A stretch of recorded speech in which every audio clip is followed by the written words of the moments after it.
So once again, welcome. This is How DVR and Schools Work Together for Youth. And we are pleased to have Jolene Cooley from Milwaukee area DVR. She is a DVR veteran that we have worked with in Facets Universe and with other youth activities that we do for a number of years. And we're pleased that she was generous with her time this evening to talk with us. So without further ado, I'll turn it over to Jolene. Good evening, everyone. I hope you're doing well. So what we're going to talk about today is just for those who might be unfamiliar with DVR, what it is, the process, the transition legislation, the school DVR collaboration, and then providing you guys some resources.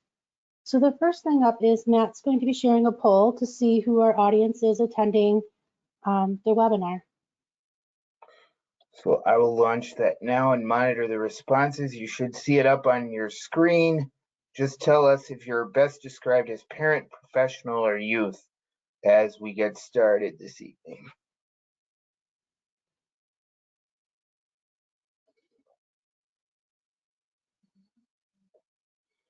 Okay, we're almost there. It says 88% have voted, 94%.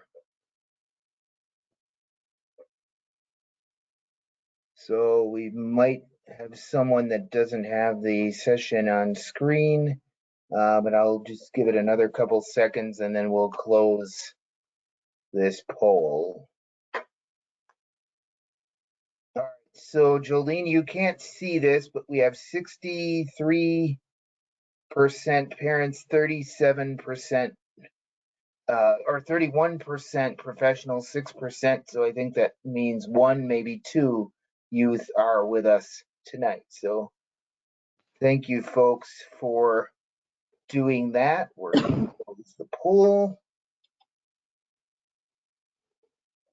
Okay, well, welcome. So first, what DVR is, it stands for the Division of Vocational Rehabilitation.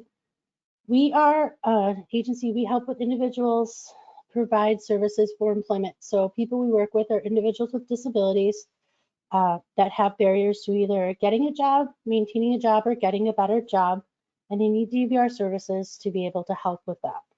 We are a voluntary program, and but what we want to do is to help the youth that we work with, whether if it's finding that now job as we're building towards their career options, but whatever kind of services they need. Services that DVR can provide, what is on the screen is not limited to just these, but some of them would be vocational counseling and guidance, skill development, temporary work experiences, supported employment, and education if it's necessary to achieve that career goal. The first start in the DVR application process is to apply for services. On the screen, there's our link to our online referral system. We encourage students, high school students, about 2 years to exiting, so that junior year, to apply for services. For those that might not have internet access, you can call your local DVR office and a paper application can be sent to you. The referral process and the application orientation process has changed a little due to COVID-19. It's a phone orientation just to tell you information about DVR, where the DVR staff member talking to you will get your verbal consent for the signature for the application to help move services forward. For applicants under the age of 18, or if they're over 18 and have a court-appointed legal guardian, their guardian would be the one that would sign all the DVR documents or provide that verbal consent. For those who are over 18, DVR would also need a copy of the guardianship papers for the student's file. After that application eligibility process, the next step is eligibility for DVR services. DVR has 60 days to determine eligibility for DVR. An individual, again, is eligible for DVR if they have a documented disability that has barriers with obtaining, maintaining, or getting a better job, and they would need those DVR services. If the student has SSI or SSDI, they would be presumed eligible for those DVR services. The next step within eligibility is that they would have a phone interview with Self-Vocational Rehabilitation Institute where they would gather the information, but a DVR counselor, who is a licensed professional counselor for the state of Wisconsin, would make the eligibility determination. And as for individuals who have the SSI and SSDI, they are presumed eligible. We still want them to go through that initial eligibility, that interview with SVRI, because it's the information gathering that we would later on use and need when we're developing that plan for employment. When DVR cannot provide services to everyone who applies, we have a wait list for services, which is the order of selection. Per the federal regulations, if there is a wait list for services, those individuals with the most significant limitations receives DVR services first. And how these categories are determined is that we have 7 functional limitations to employment: for mobility, communication, self-care, self-direction, interpersonal skills, work tolerance, and work skills. If an individual has 4 or more limitations, they would be in category 1. At this time, there is no wait list for category 1, and those individuals are activated right away. Category 2 is if there's 1 to 3 functional limitations. They are found in category 2. Anyone with SSI or SSDI would be presumed eligible in category 2. The DVR counselor who is reviewing the eligibility would look to see if that individual remains in category 2 or if they should be bumped up to category 1. There is no wait list for category 2. Those individuals are getting services right away. Category 3 is the individuals with disability, but they may not have a limitation to address, or they would take less than 6 months, or they don't require 2 or more services. That right now is where our wait list is. At this time, a few people are getting off of the wait list for category 3 and getting those DVR services. Once an individual is found eligible and they're in an open category, the next step is an IPE. DVR call the Individualized Plan for Employment, not to get confused with an IEP. I know it can be a little confusing because they share the same letters, just in a different order. What the IPE is to kind of help develop services, education, like what do they need to reach that employment goal of theirs that matches their interests, their abilities. And we also look at the labor market data. Is this a strong field that has many job openings for students? The student goals might look a little bit different if you guys are familiar with DVR. The general caseload, we usually have a specific job goal. But in the very beginning, student job goals might be a little bit more of a career cluster because we're doing some career exploration and job shadows to narrow down the job goal. An example would be, is I'm right now working with a student who's interested in the construction trades. And there's probably like 28 job titles that can fall under that construction trade job title. So we're doing career exploration things to narrow it down into a field that matches his interests. And when we talk about students, we're talking about the students from ages 14 to 21 that are in high school or an education training program. Jolene, this is a good place for our first question that did pop up. The person is asking, doesn't an IEP or a 504 plan make a person eligible for DVR services as well? The IEP and the 504 is that documentation for DVR services. It is possible that they would not be eligible for DVR services, but personally, I've yet to encounter a student who has an IEP or 504 that did not qualify for DVR services. So I think the clarification there may be that having a DVR or having an IPE or that I can't talk after 6 o'clock apparently. I think the clarification is having an IEP or a 504 plan does not unto it's not a substitute for the DVR application eligibility process. You still need to apply for DVR services, Yep. but those 2 forms of documentation in high school years are a pretty good sign that you will ultimately qualify if you have had one of those. Yes. Is that fair to say? That is fair to say. Are there any other questions? Not that I am, oh, a person just saying thank you. So not at this time. All right. So the other focus that DVR has with working with our high school youth is those pre-employment transition services. They fall into 5 categories. So the job exploration, work-based learning, so those counseling on opportunities for enrollment for a comprehensive transition or post-secondary education program, workplace readiness, instruction on self-advocacy, which can include peer mentoring. So DVR would work with the local school districts to help deliver these pre-employment transition services for the students. DVR, we must spend 15% of our annual federal allotment on these pre-employment transition services for students. Some services might fall within the pre-employment transition services, would be like the vocational counseling and guidance, a work incentive benefits. These are for our students who are getting SSI. Student work-based learning, which can help them with getting a job while in high school. Self-advocacy, project search, temporary work experience are just some of the services that can fall under the pre-employment transition services. DVR can also work with youth who might need like supported or customized employment. This is where the students might need extra support with job coaching over months into their job to help them maintain it. They are contracted with a job developer to provide that in-depth job development for that community employment. It's based on the student's interests and abilities, and the on-the-job support provided for the student to help them be successful in the job. And the job coach is also working to see if they can build in some natural supports based on the individual's needs. And when they say natural supports, it's kind of like the coworker or their boss that can kind of help out. For those who are working, we all have natural supports. These are the people we go to when we have questions on our job. The jobs for individuals who might fall into supported employment or customized employment, these jobs are going to be integrated in competitive employment and getting a competitive rate.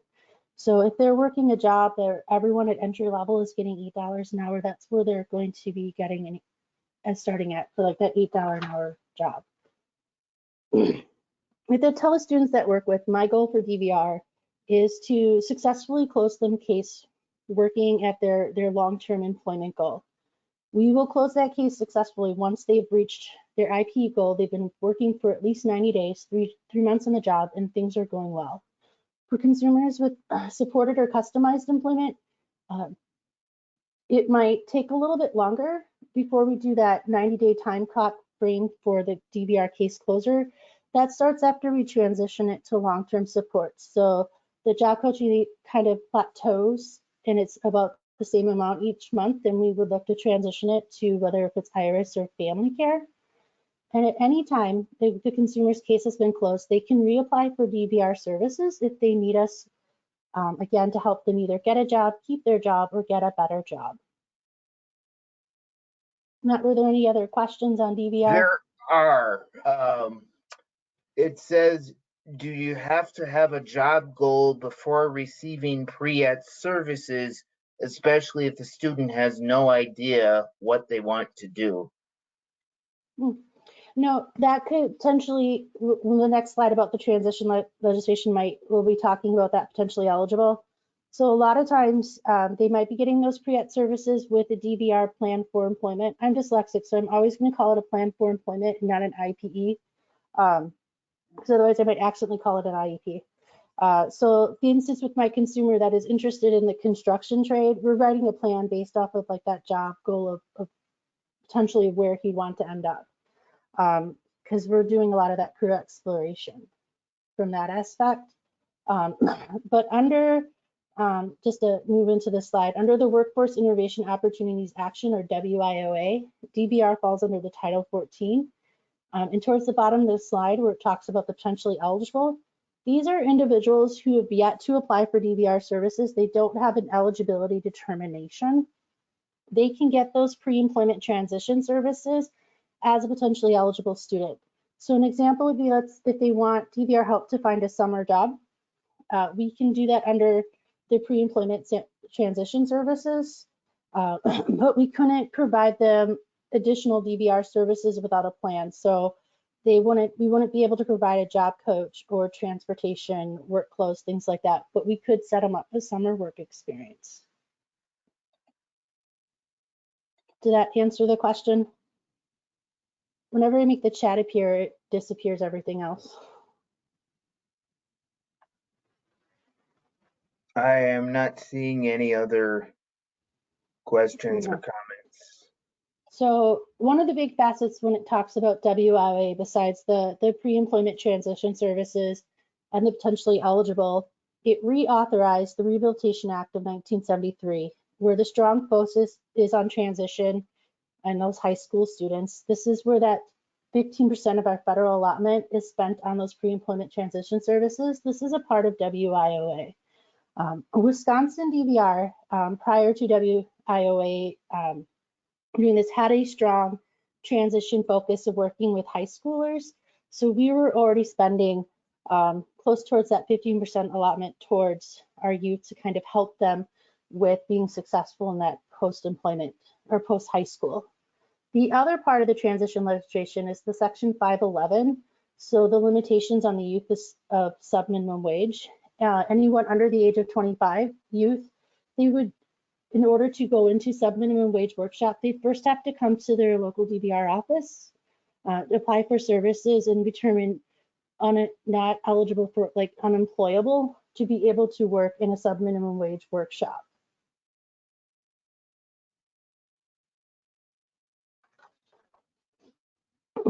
One of the guidances out there is the Wisconsin Transition Action Guide. This is one that supports the DVR, the Department of Health Services, the department, so the DPI, the Public Instructions, our interagency agreements that outlines the roles and responsibilities for the stakeholders. So these would be the parents, the teachers, students, the long-term care if they had it, mental health system, the aging disability resource services, and DVR. There's available on the website. It's very color coded of each color belongs to this. As a student, I would expect, you know, this from like parents, teachers, DVR, healthcare. So kind of like shows out those roles from there. Part of that transition action guide talks about something that DVR can provide is called employment planning consultation. This is where DVR can attend an IEP meeting for a student who is not eligible, who is yet to apply or determined eligible for DVR. DVR can provide information on our services, labor market information, that employment training information, and this can happen outside of a DVR application if you just want DVR at the table at the IEP. We did have another question popping up. It says, what happens if DVR can't find a job for a student in his or her field of interest? I mean, like there's just no, that's so like there's no jobs in that field? Or like the individual, I guess, need a little bit more information. Okay, So part of when we're looking at developing that plan for employment that falls within their interests and abilities, that's where we're pulling in the labor market information. The Occupational Online pulls information from there that you can break it down per state in the United States. So if you're looking into certain occupations and there's no jobs in Wisconsin, but there might be more jobs within the United States, it could be looking at the student of, well, once you have the training and stuff like that, are you okay with moving out of state if that's where the job goal is? Sometimes it might look into what other career can pull on those interests that you have that might have a stronger labor market where there are more job openings for it. So the follow-up comment from the same questioner says, is it up to the student to find the job in that scenario where DVR is unable to find? There may be some jobs where we don't support the job goal based off of if there's the labor market data doesn't show from one it. With DVR, there is something with the appeal process, so we could not, for a plan for employment to be proved, it has to have two signatures, the DVR staff person as well as the consumer, the student or their guardian if they have one. Without that signed plan, if we have somewhere we don't agree with the job goal, or maybe the student doesn't agree with the job goal and there's no signed plan, when DVR says no, we give a letter that states, you know, for your request for this, we are denying it for the following reasons, and the individual can appeal that decision. They can decide to go out and maybe try to get the job on their own. I have a lot with students who want to be an actor or a musician or a writer.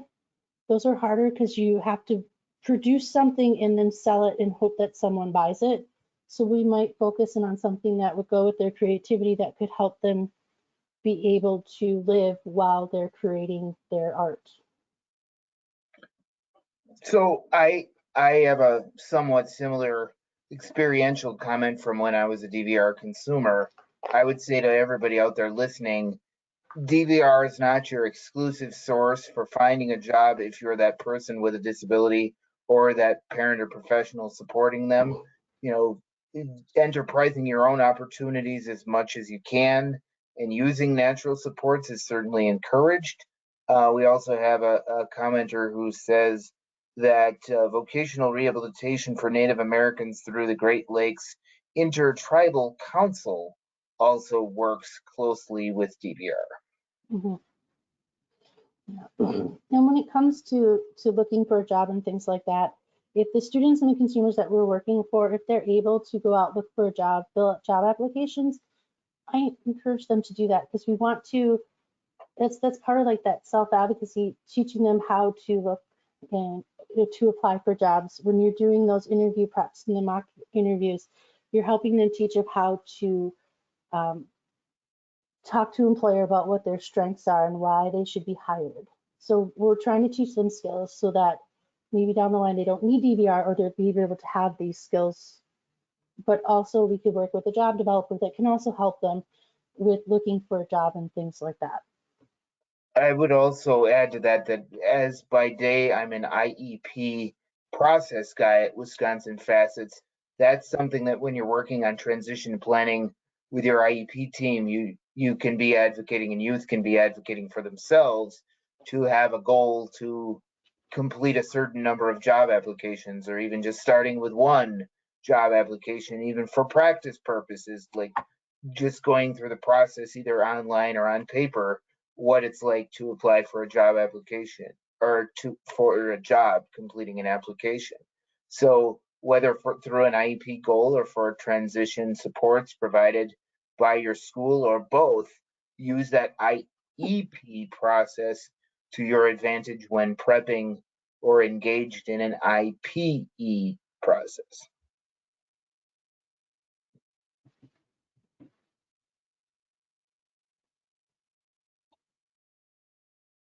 Any other questions or comments?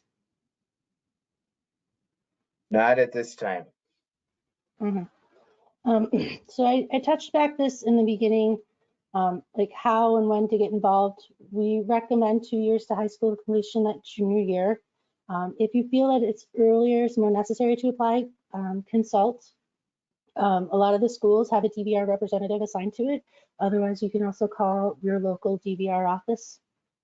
The age range when it's talking about students with a disability for WIOA is 14 to 21.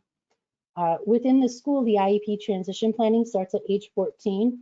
And youth in 6th grade, they start getting the academic and career planning for all students. So that's kind of how the school starts bringing in like the talk about work and careers with students. A lot of how DVR and school have collaborated. We've helped with like the work experiences with students. Some school districts might have some form of a school work program, however it might need, because we had found with research students who've had exposure to work experiences in high school increases their chances of working after high school.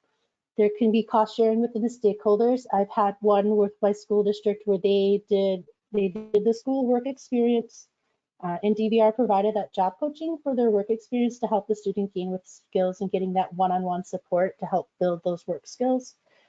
We've done self-advocacy, skills to pay the bills. There's a new Explore Work program that can be done online, as well as summer work experiences, or just helping students get that first job as we're building towards that future.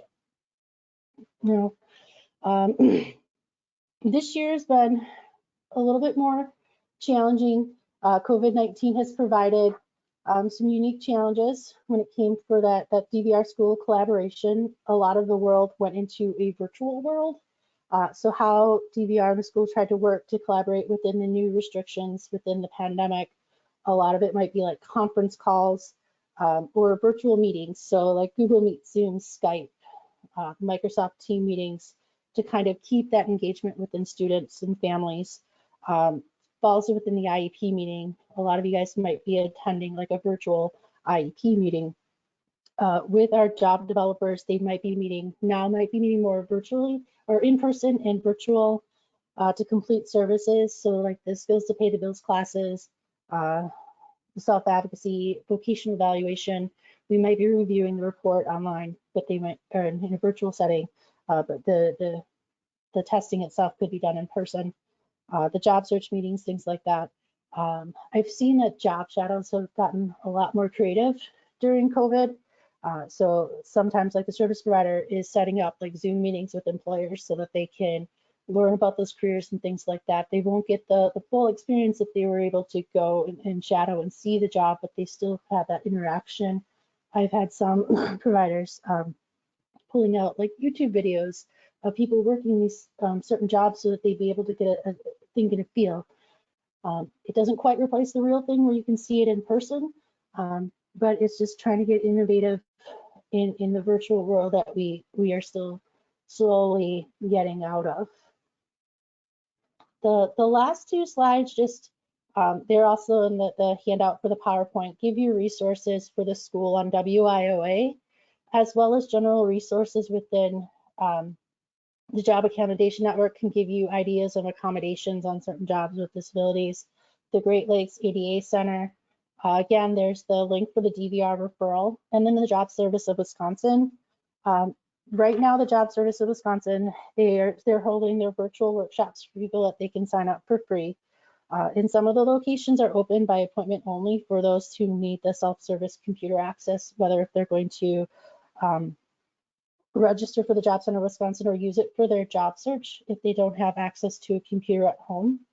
I'm not sure about where it's in the statewide, but I do believe like some of the libraries are still closed, but providing like pickup services.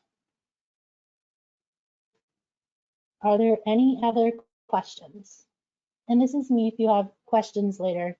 We need to process this a little bit more and questions come later.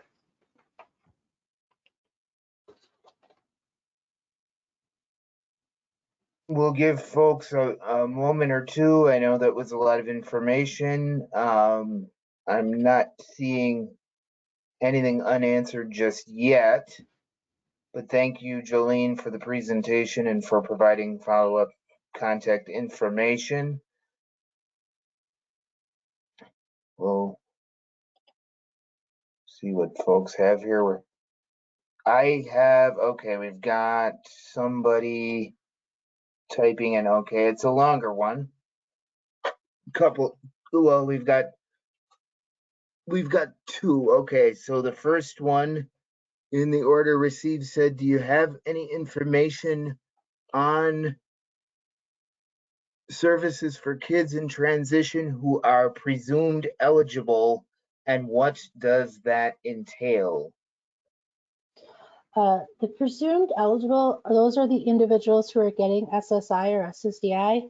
It just means in order to get SSI or SSDI, you have to apply through the Social Security Administration and provide documentation with barriers to employment. So that is the documentation. So you wouldn't have to follow up to provide documentation for your disability in order to qualify for DVR. Just having the SSI or SSDI is the documentation within itself. Their services are the same. It's all tailored, individualized, necessary, and appropriate for that employment goal.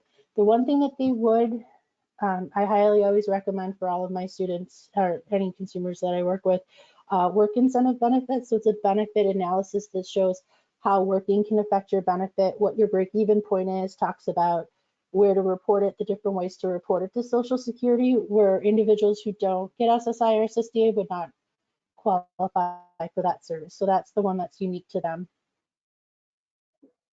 Okay, so Jolene is a very experienced presenter, so she probably knows, the merits of giving a PowerPoint, not taking the whole hour, because we have a few more questions coming in even as you were talking. So I'll separate these out. Um, the first one up next says, how do you determine if a student is a supported employment or customized employment person, or we could say candidate for those things? So that's the first one.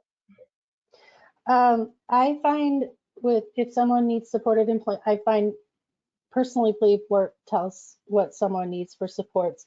I personally have them do work experiences. I try to make it as long, 8 to 12 weeks, and they start with like 100% job coaching. Can that job coaching fade away? And if so, quickly, how quickly can it? That's usually an indicator for supported employment.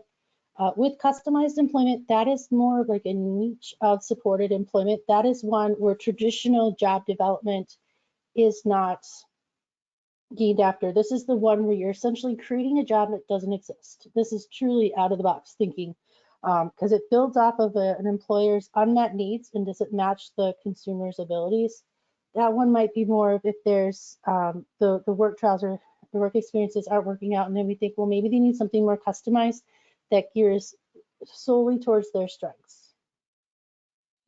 Okay, so the next question that dovetails from that says, can you define what is meant by competitive employment, especially if the student may not be able to keep up with their coworkers?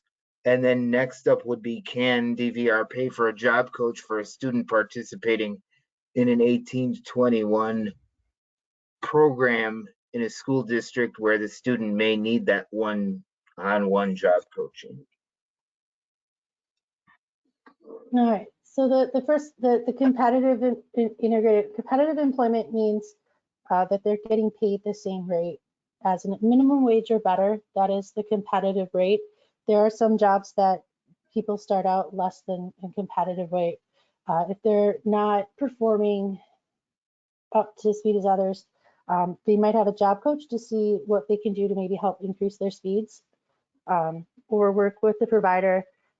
Especially if there's supported employment, then it might be looking into maybe a job carve where they might not be doing all of their job tasks and they're sharing it with other individuals.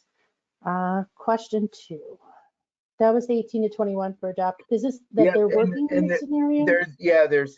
there's a little bit more detail provided. Can DVR pay for a job coach for a student participating in an 18 to 21 program in a school district when the student may need one-on-one job coaching instead of what the district can offer, maybe 1 to 3 or 1 to 4, when the district takes students on a job site together? And then noted that the person is referring to slide 16, second bullet point. That would be one of them. I do that with some of my school districts. As long as within their plan, they have the temporary work experience, so then the comparable benefit would be the school's work site as the temporary work experience, and then we would provide that job coaching. All right, so we have a few more coming in. Plenty of time, folks. We will get your question answered. It says, what happens when your child is nonverbal and can't express their desired employment? So that one might be more of looking at like the parents or guardians, people in their life, to see if they might have some ideas of what things that they're strengths at, what are they good at.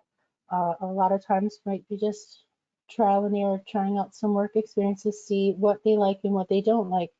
I had one student, he was verbal, but he was very agreeable and said yes to everything. But a quick short work trial would tell you whether or not he actually liked the job, because he couldn't hide it from his face. So then it might also pull in the teachers and things like that to see if they have ideas and things like that, especially if they're part of an 18 to 21 program where they might have done some schoolwork. Yep, that's where I was going to go. That good point. As an IEP process person, I would say to our audience, to our questioner, that this is hopefully not a dilemma first discovered, when out of high school, out of school, and first applying for DVR services as a consumer, because this is what the IEP and what the transition process is for, communicating on the job.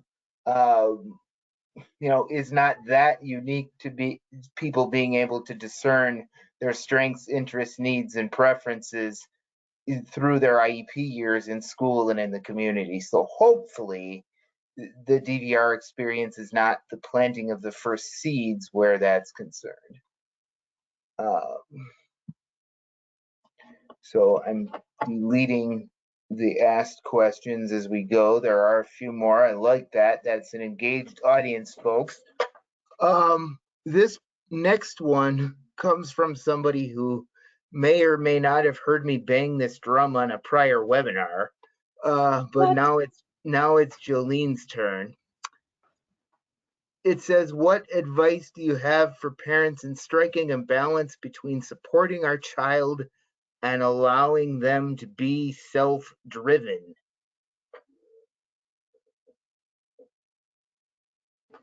Oh, that's a tough one. Matt, I wish I paid more attention to you when you were talking about that beating of the drum. So I think the hardest thing, not a parent myself, so this one I can't really put into the shoes. Letting them fail is something that we don't like to see. We don't like it, even personally when it comes to us, but we take that as, if something went horribly wrong, what can we learn from that experience? Was it some things that were good with the jobs? Were there some things that these were things that we liked and now we know better for next time? Sometimes it's helping them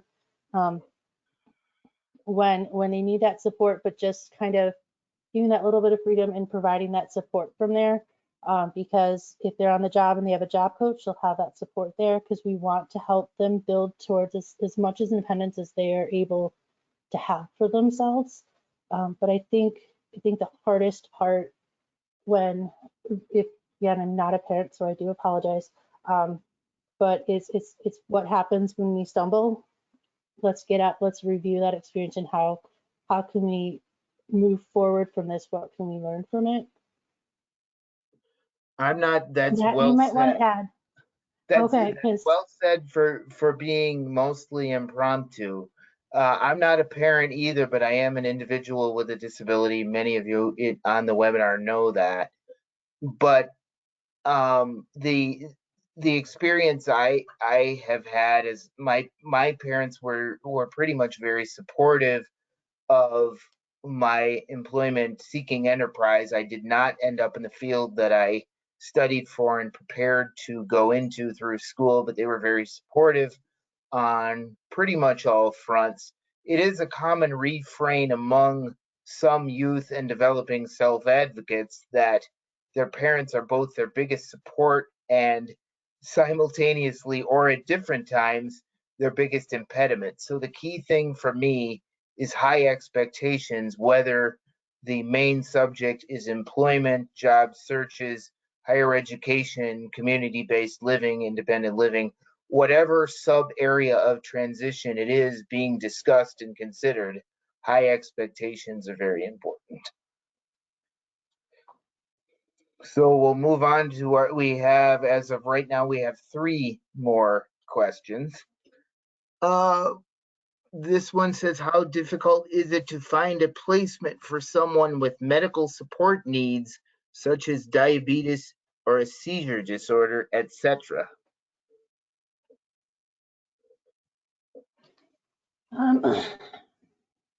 So that they would need some time to attend to their disability, things like that. It shouldn't. I think that would be working in with accommodations with the employer. If they need to take time to test their insulin level, things like that.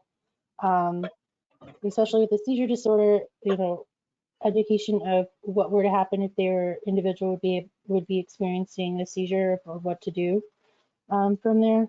I personally have not had struggles with finding individuals with medical issues with finding employment. It's just making sure to work to get their accommodations in place. If they have a job coach, the job coach is there.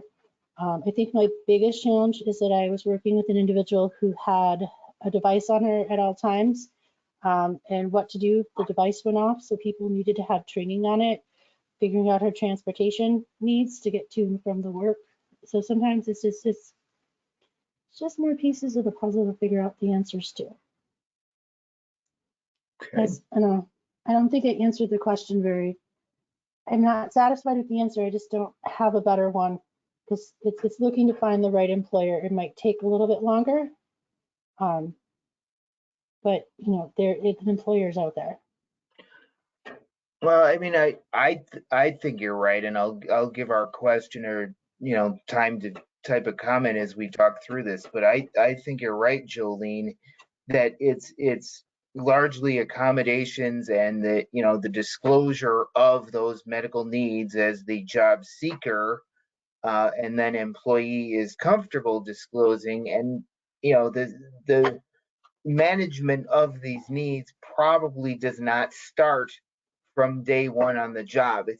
It's a life thing from that's been managed in school, perhaps not as independently as an employer might require or would be needed as an adult, but it's accommodations, and then it's being as upfront as a job seeker is comfortable with, that these medical needs could be a challenge relative to one's ability to perform the job duties. Would you say that's a fair summary of what a DVR counselor would do with that, Jolene? Would encourage? Yes. Mm-hmm. Okay, so to our next two questions. This one says, are services to groups included in skills to pay the bills, or is that only provided one-on-one? I've seen it in both platforms. I've seen it where it was a one-on-one setting. I've done it with some of my high schools that I'm personally assigned to, where I've had like a group of the students in with the skills to pay the bills. Okay, and then It depends on the needs of final the question, individual. barring follow-up comments, I do have some announcements, folks. So if you wouldn't mind hanging with us until the end, I'd appreciate it. But the final question is, at what point does DVR transition the job coaching to IRIS or Inclusa? All right. So at minimum, we can transition as early as 90 days. That's a federal requirement. And we can go up to 24 months. What we look at is the job coaching hours. Do they kind of level out and they seem to be getting the same amount of job coaching hours? That's when we look to do that transition. But after that transition, we still follow for 90 days just to make sure that everything went smooth within the transition before looking to close. So that one, that's a good question because it depends. It all just depends on like the job coaching and the natural supports. And if they seem to say, they're needing like 5 or 10, this is inconsistent job coaching, that's when we look to transition. So it can happen as early as 90 days and as late as 2 years. These are some particularly good, insightful questions, and I would remind folks again that Jolene has provided her contact information, because a couple of these, there may be some additional context that one wishes to include, not in a group setting like a webinar. So feel free to take advantage of that. I will also help where I can. Our help desk can be reached at toll-free 877-374-0511 during the day, normal business hours, 8 to 4:30. if folks require assistance. I see no more questions, so I'm going to stop the recording, though not the webinar. So if anything comes to people late who are still with us, feel free to continue to type them in.